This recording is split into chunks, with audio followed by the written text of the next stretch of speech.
রাম নাম মহিমা। রাম নাম বা রামের নাম অযোধ্যার রাজকুমার রামের জন্মের আগের থেকেই ছিল।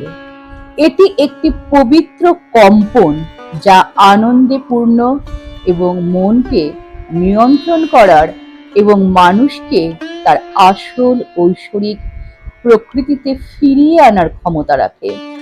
রাম নামের জ্বলন্ত শক্তিতে সমস্ত কর্মফল ভস্মীভূত হয়। প্রত্যেক প্রাণীরই ঐশ্বরিক প্রকৃতি ফিরে পাওয়ার অধিকার রয়েছে এবং এইভাবে প্রত্যেকটি প্রাণী রাম নাম জপ করতে পারেন বা তার অধিকার আছে।